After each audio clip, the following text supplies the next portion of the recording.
But underneath it, an even more powerful blame was that she blamed herself.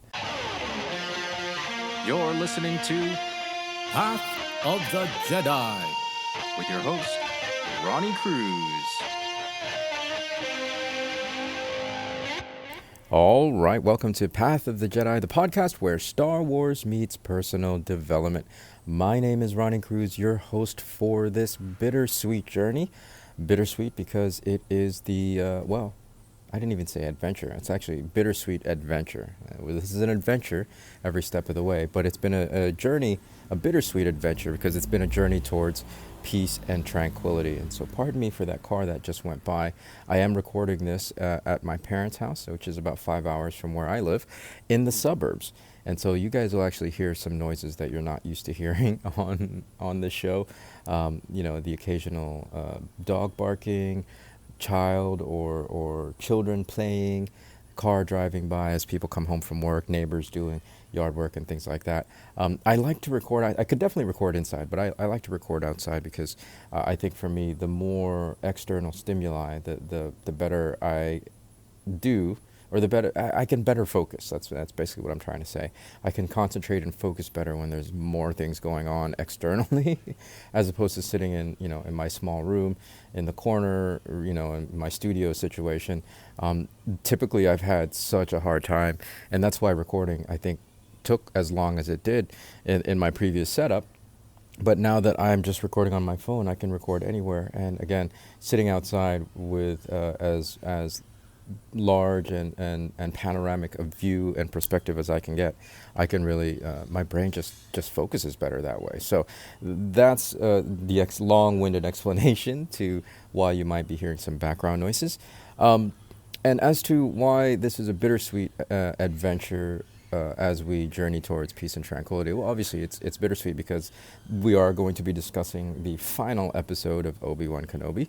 And so for me, anytime a piece of Star Wars finishes is always bittersweet. And they're so good at ending things, right? Like the way, especially this episode, and we'll talk about it, the way this episode of Obi-Wan ended was so bittersweet.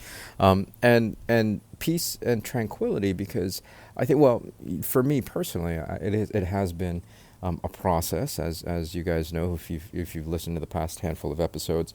I've been going through some stuff with the loss of my pet, and it has been definitely a journey as I work towards peace and tranquility and getting to that spot where I can move on. And it's very much parallel to, I think, the entire overarching theme of the show, Obi-Wan Kenobi, right? I think the crux of it, what kicks it all off, is that we all came out of Order 66, all the characters from the show, and even though it's 10 years has passed, everybody's still kind of experiencing the trauma from that, right? And processing it and digesting it and just trying to work through it to get to a place of peace and tranquility. So I think it's really, really very apropos. Not necessarily apropos is the wrong word, but like it's just parallel to what I'm going through. And maybe, a lot of that is through the lens of what's going on in my life. But yeah, like experience is perspective, perspective is experience. So this is what I see for this show. Now, before we get into the meat and potatoes, I do want to remind you guys there will be spoilers. All right, I know I know we're a couple months past, Obi-Wan Kenobi at this point. But if there are those of you who have not watched the show yet, this is the last episode of the show. If you haven't seen this episode or any of the preceding episodes, please turn the podcast off, go binge Obi-Wan Kenobi from start to finish. Trust me, it's going to be worth the time investment, and then come back and you can listen to this episode of Path of the Jedi, so that we won't have any spoilers. I don't like to be the person that spoils things for people because I know how much I hate getting things spoiled for me. So do yourselves a favor, or if you don't care, no big deal, just keep listening. But if you do, I'm just telling you right now, this is your last warning. There will be spoilers in this in today's show, so go ahead and stop it right here, and I'll be back when you're done watching Obi-Wan. Okay, you're back. Aren't you glad you did that? Aren't you glad you spent the last, what, 6 hours watching Obi-Wan Kenobi. I told you it'd be worth it. I told you it'd be worth it. It's an incredible show, an incredible ride.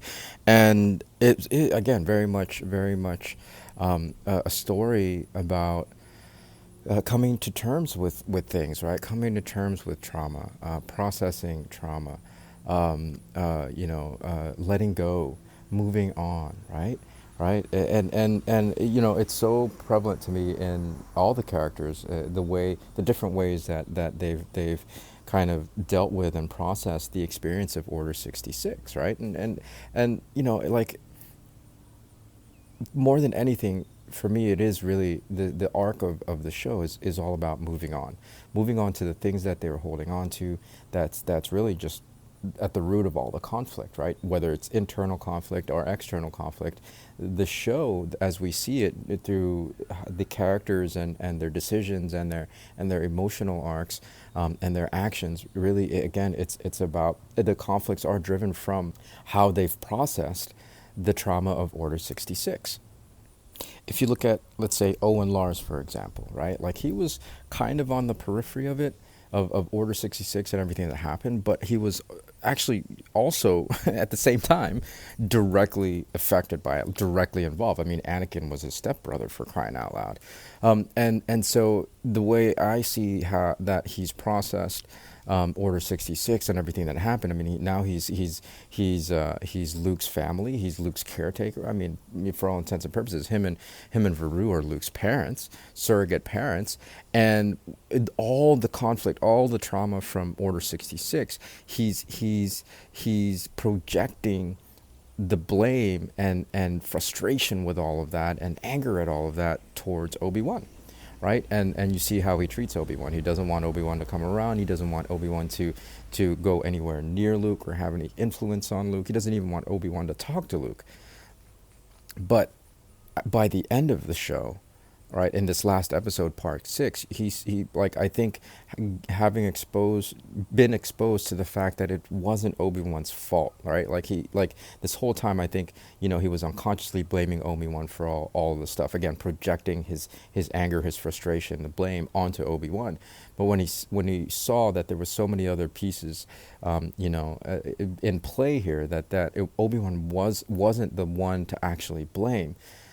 He, by the end of it, he opened to Obi-Wan, right? He wanted Obi-Wan, actually invited Obi-Wan to meet Luke and to have an interaction and an influence on Luke. So you see how like holding on to his narrative of what Order 66 meant to his life, to Luke's life, to Veru's life, and that being, it was, laying the responsibility on Obi-Wan, that affected his interactions, and that affected how he operated, right? Again, like, the journey is all about coming to grips and coming to terms with Order 66, so that you can move on to peace and serenity. And it's not the event itself. Again, none of these individuals, none of the characters could have changed Order 66. It happened. It was in the past, right? But the trajectory and through the arc of the show is their perspective on it has changed. Their narrative, their conception of those events changed, and that allowed them to change, right? That allowed their decisions and their perspectives and their actions to change. And Owen is just one example. If we talk about Riva, I mean, that's another great example, right? Obviously, we've talked about her. I've talked about her a lot on the show.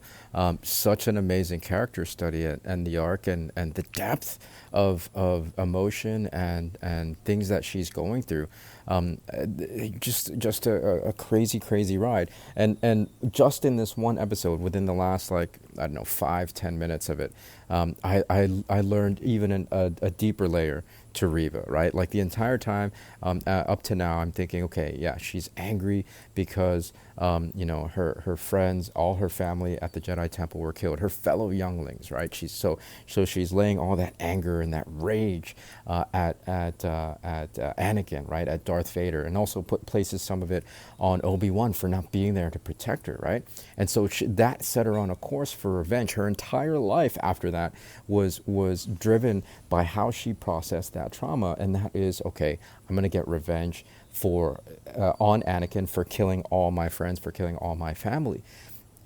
And then we get to this very last episode where, she's hurt very badly, she's injured very badly, but like that revenge, that hatred, that rage is still driving her, right? The Grand Inquisitor said in the last episode, that nothing like revenge to I can't remember, to fuel survival or something. I can't. The will to live. Yeah, something like that. It was a great quote. Nothing like revenge to strengthen the will to live or something like that, right? And like I'm like, wow, yeah.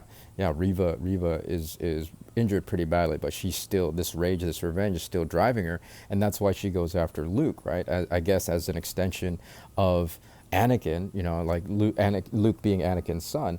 Let me go after the next thing that I can go after. I failed to get Anakin, to get Darth Vader, so she targets Luke, and when she is unable to bring harm to Luke, like she had him, she could have killed him, right? She could have run him through with a lightsaber or chopped him in half or whatever, right? Something grotesque, but she couldn't bring herself to do it.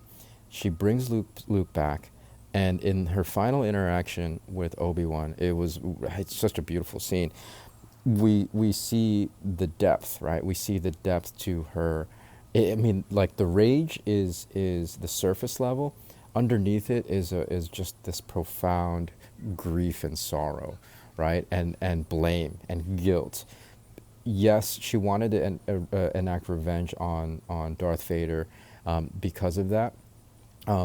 Because of her rage, because she was blaming him for all their deaths, but underneath it, an even more powerful blame was that she blamed herself. She blamed herself. She even says it, like she blamed herself for not being able to save her friends during Order 66, and then she blamed herself for not being able to take revenge, what she framed to herself as justice. Right, she wasn't able to kill Darth Vader, and then she wasn't able to bring herself to bring harm to Luke. And in her mind, she's like that part of her that's been pushing, that rage part of her that's been, driven her pretty much for her entire life up to this point, to get revenge. That part of her felt like she had failed her friends, right? She had failed her friends. She had failed all the ones that she loved. Not only at Order 66, but up to, now not being able to get revenge. And so, there's so much blame that she puts on herself. And Obi-Wan just beautifully says, no, you haven't failed them. You actually bring them peace, right? You actually honor them by not falling to the dark side, even though she kind of did. She didn't fully fall to the dark side, right? And not harming Luke, especially, she honors her friends, right? Because otherwise she would have been exactly what Anakin was, right? When he killed everybody in the temple at Order 66. So again, it's this just really, and with that, right? With that, Obi-Wan kind of absolves her, right?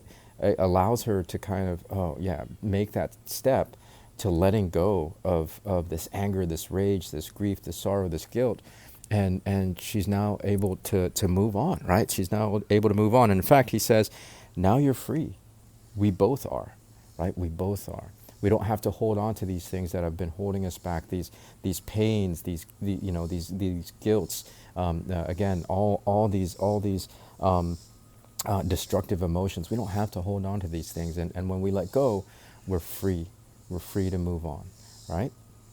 And of course, Obi-Wan, right? It is his show. It's his story, and we've watched him go from a hermit who has cut himself off pretty much from everyone except keeping a very, very distant eye on Luke, cut himself off from the Force. Don't talk to me. I'm in hiding. I'm also in hiding from myself, right? In essence, that's what he's doing. And gradually through the course of the show, he's slowly starts to let go of the things that he was holding on to about Order 66, right? Those things that have really just kept him in a self-imposed prison, really. You know what I mean? Again, the remorse, the regret, the guilt, the self blame, right? Like he had so much sorrow and guilt about what happened, because if anybody, he was directly right in the middle of it, right? Like he was Anakin's brother, right? And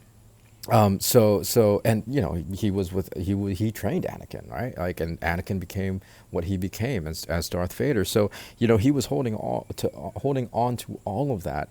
And he, again, like his reaction, the way he processed it, that he was hiding, right? He hid from it. He hid from himself, right?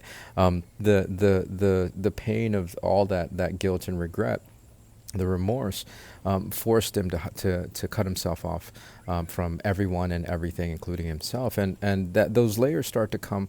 You know, what's the saying? I was going to say come loose. I don't think that's a saying, but you guys know what I mean. Those layers start to peel back as he's thrust into a situation where other people need him, right? Which I get, you know, that in itself is a great lesson, right? Like if you're feeling any sort of way, right, that's you know, an emotion that is unhealthy or even negative or even destructive, right? One of the best things you can do is put your focus on helping somebody else.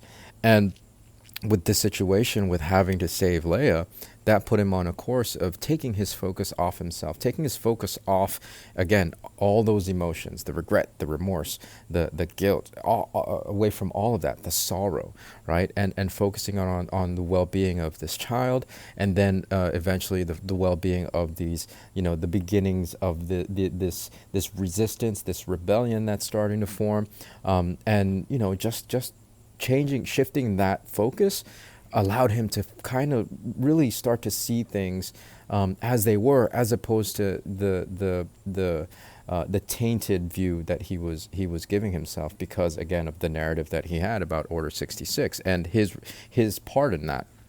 Okay,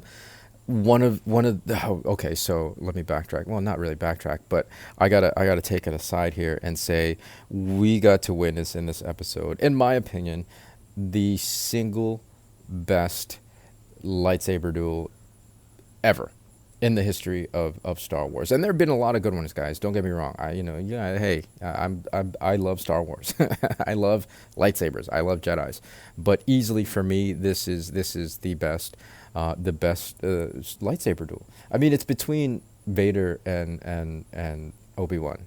So, you know, like this is a lightsaber duel that I think all kind of wanted to see, and in my opinion did not disappoint. Like, we get to see both of these guys in their full ability, I think, and we see, I don't think up until this point, up until this duel, we don't see how powerful both of them really are, because like I don't know that we've seen it in anywhere else. Maybe in the comics, but there's so many comics that I can't keep up with it. In terms of like live action and even in the animated, I think this is them at their most powerful, and they're going completely head to head, right? On top of that, like, okay, so physically the fight was amazing, and all the power and everything, you know, the sequence was great, but also just the emotional current that was going on underneath the battle. I mean, it just made for such a compelling fight scene, such a compelling duel. Again, easily the best. Well, of course, then you have Duel of the Fates, right? Where no, I'm sorry, was it Duel of Fates? No, his battle, the Mustafar battle, where it was Anakin, and Obi-Wan, and Obi-Wan had the high ground, right? Like, that's how it ended. So, like, yeah. Even then, I don't think we saw the amount of power that they execute, that they used, as we do here in this last episode of Obi-Wan. Amazing. Again, like, the whole series is worth binging just to get to that point. Seriously, I've watched it like 100 times. It's absolutely amazing. And so, okay, so now that I've gotten that off my chest, there were so many things, guys, throughout this whole series. There was just that fanboy squeals left and right. So enjoyable, so satisfying, and again, so many layers, so much depth to the writing. With Obi-Wan in this particular scene, the reason I bring it up is this is the final moment where he's finally, letting go of the past, right? Letting go of his how he had processed and what the things that he was holding on to about Order 66. Like with any good battle sequence, of course, our hero gets knocked out, right? It gets knocked out, and so Obi-Wan, it's so crazy how powerful Darth Vader is. Darth Vader opens up like this giant hole in the ground just by using the Force, right? This big sinkhole, and he buries Obi-Wan in there. And Obi-Wan is only surviving by force, using the Force to hold up all these boulders and rocks that Darth Vader has piled on top of him. And while he was buried alive underneath there, he was using all his strength to keep himself from being crushed to death. It was going through his mind, right? The things that was popping his head, the things that he was like focused on. Like, he had all these memories from Order 66. He had all the memories from the past. Darth Vader, all the stuff from the past was what was going through his mind, and he was struggling. You could see that like the weight of that was about to crush him. But then what happened was he shifted his focus to Luke and Leia. And when he shifted his focus to Luke and Leia, he gained strength, he gained power, right? He took the focus off the past, he took the focus off, himself. He put the focus on the well-being of those children who he was in charge of protecting. Like Yoda said, you gotta protect these guys, right? Right? And that gave him so much strength. And literally by shifting that focus away from the past, right? It was a weight off his shoulders. It was literally boulders lifted off of him, and he was able to gain the strength to get out of the sinkhole and go and fight and ultimately defeat Darth Vader. Right? He was fighting not for himself. He had shifted the focus away from himself, away from his guilt and all those negative emotions from Order 66, and he shifted all that focus to protecting Luke and Leia, and that's what he used to defeat ultimately Darth Vader. That's what gave him the power to defeat Darth Vader. It's amazing. It's amazing. And then we get a scene, a real quick scene of Obi-Wan apologizing, and it was such an emotional scene because again you can really see how guilty how he felt about all of it, right? Like he took he was laying all that blame on himself this entire time, and like it makes sense, right? It makes sense like that trauma again was so strong, and it was such a major event. He lost his family too, right? Like he lost the Jedi Order. He lost his best friend, his best friend's wife. I mean, we've talked about that, right? And so, like, he felt so responsible for it all. And after having defeated Vader, he apologized. Like he was saying goodbye, in essence. And the way I see it, he was saying goodbye to his friend. Like he was apologizing to Anakin. And Anakin / Vader says to him, I was not of your making, right, Master? Something like that. I was not your failing. I created me, or something like that, right? Like, and so in essence, Vader gave him absolution, whether he intended to or not, right? He absolved Obi-Wan. Obi-Wan saw finally that, okay, yeah, it wasn't just me that was responsible. Anakin made decisions for himself. He was an adult. He was just as responsible for this. So I'm letting go of my grief, my sorrow, my guilt, and I'm done with it. I'm done with it. And he walked away. He again did not take the opportunity to actually finally kill Anakin, kill Darth Vader, which is always to me questionable. But it speaks to who Obi-Wan is. He's not a killer. He's not somebody that goes out and attacks. He's a protector. He's a defender, and he has gotten back to that old self again after this entire journey through the show. It's amazing, guys. It's amazing. And I don't know if I've done it justice in explaining to you this arc that they all go through, especially Obi-Wan. But yeah, it's such a beautiful journey. So much. I don't know. I think it's so helpful, right? Like it's a helpful kind of perspective, and even yeah, it serves. I think for us to realize that, okay, there are some things that you might be holding on to, that's actually, you might feel justified for it, or you might feel like it's the right thing, and really what might be happening is that it's just kept you in a prison, right? It's kept you in a imposed prison of your own making.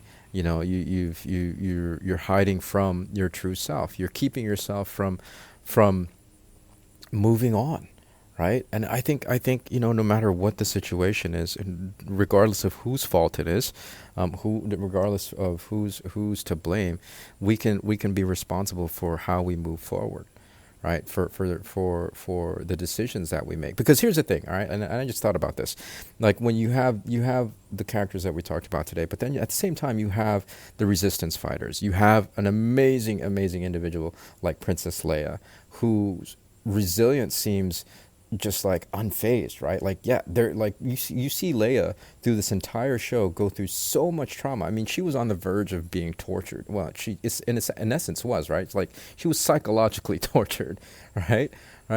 And like she just has this amazing resilience. And again, I think it's really how you process those traumas, the way the narratives and the stories you tell yourself about those past events, right? And I'm not saying that it's easy. I mean, obviously, in storytelling and in fiction, it is easy because it's we get to observe, and it's a made up world. But in our own lives, I think it's a great example. Yeah, the characters that were deeply affected. Well, everybody went through Order 66, right? And the whole galaxy went through Order 66, but there were some characters that got through it with more resilience, and there were some characters that became a little bit more self-destructive as a result, right? Again, it's the difference between like Leia and the Resistance fighters, and Obi-Wan, who still needed to process all of it, Reva, who still needed to process it, even Owen needed to still process it in his own way, right? So whatever the past situation might be, understand that we really just gotta let go of how we're thinking about things, right? We got to let go of the story we're telling ourselves about those past things that have happened to us that are really just anchoring us to the past, right? Because if we until we do that, we won't be able to move on. So we have to let go to move on and to move forward, right? Because moving forward is the only path to peace and serenity. There's no other way. And the past is the past. If you anchor yourself to it, you'll always be reliving it, and that is no way to peace and serenity. If we're talking about trauma, if we're talking about challenges, because the thing, right? Like it's a freaking roller coaster ride. Right, like I didn't know that I'd still be grieving after 2 weeks of losing a pet, right. But it's just something that I have to do, and I love that this journey that I've been on has given me tools, or at the very least enough self-awareness to know that, hey, I'm focusing on this thing, and if the more I focus on it, yes, I want to honor the memory. I want to honor the time and experiences that I had, the relationship that I had with my pet, or even with a loved one, right? Like this will apply to anything or anyone that you may have lost who you've cared deeply about. Yes, I want to honor that, but I don't want to honor. I want to let go of the loss. The sense of grieving, right? Like, and yes, that'll take time to process, but holding on to it isn't honoring the memory, right? It's just holding on to a grief and thinking that is the memory. You know what I mean? And I would never have that kind of awareness had it not had I not been on this journey. So it's those kinds of things, right? Again, we have to be willing to let go of some of the things, some of the ways that we're conceptualizing our life experiences, because some of those things might be anchoring us to a unhappy past, or even an unhappy, it'll anchor us to an unhappy past and create an unhappy future. So be willing to let go. Letting go will allow you to move on. And moving on is really the only path to peace and serenity. All right, well, that is going to do it for today's episode. What do you guys think? I know we've dealt with some relatively heavy topics here these last couple of episodes, but I think some important ones, right? Like some really great lessons that we can learn from the show. So I want to hear from you guys, right? Like, what are some things that you might be working on, or maybe some things that you might need help with, right? Like, I don't know. I want this show, I want this platform to be a place where you can turn to if you need that, right? If you're willing to, and again, I'm not a trained anything. I'm not a licensed anything, but sometimes, it helps to get someone's perspective, an outsider's perspective, right?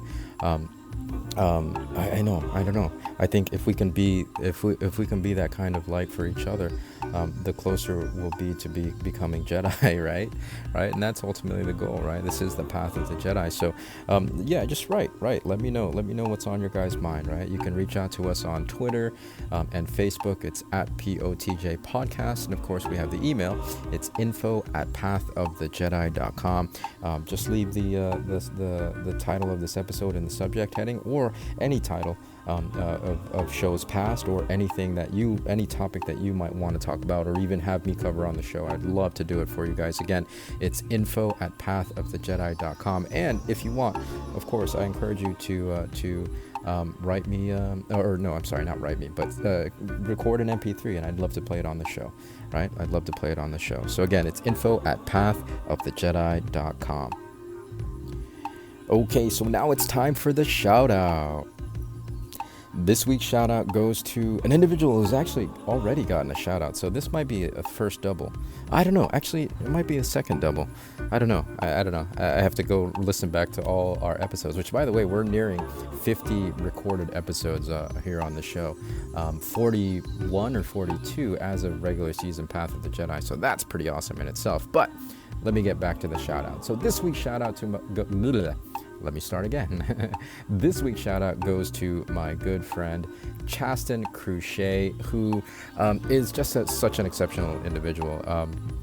We definitely bond on the level of Disney, on the level of Star Wars, right? Like he has a fandom and a geek streak that runs really, really strong. So we're able to kind of geek out on a level that I don't often get to geek out with a lot of people on, because like just people aren't that level, right? And it's not like a higher, good or bad, or you know what I mean, like worse or whatever. There's not a scale, it's not a measure, but it's just like the depth of our love for this geek culture it's unmatched. So I love that about him, number one. But I wanted to give him a shout out because he really just deserves recognition. Him and Ashlyn, and I've given Ashlyn a shout out on the show as well. The two of them have really gone above and beyond to help us what we do in our company, Yoli. To be out here in the field, to help us, do events. Ashlyn was out in Anaheim over the weekend, and I met I met Chasten up in Hershey, Pennsylvania, for the weekend, and he just like what we had to do this weekend to put on the event, to put on the training, what Chasten had to do by himself as a single sole corporate representative. It's just amazing. It's just amazing how willing he is to go to bat for us out here in the field, right? The field distributors, and it's almost an unsung role, right? I don't know that him and Ashlyn get enough credit, so I'm always gonna give them as much credit and shine as much light on them and celebrate them as much as I can, because they deserve every bit of it and more, given everything that they've done for not not just me, but for the entire field at Yoli. So guys, if you're listening, and I know you are, Chaston, Cruchet, this week's shout out goes to you, with an honorable mention to Ashlyn. So I love you guys. Thank you guys so much. This week's shout out goes to you. All right, well, that's going to do it for this week, guys. Next week, a whole new, fresh episode. I'm going to feel a little lost, actually, now that we don't have Obi-Wan, but there is plenty of Star Wars to talk about. So, yeah, I'll think of something good. But, of course, I mean, I honestly, I almost called out on this week because I've been traveling, everything that's happening. I've got so much going on in my life, but I'm glad to be here this week. Thank you for tuning in. We'll catch you next week with a fresh new episode. Until then, folks, please be well, be safe, and may the Force be with you.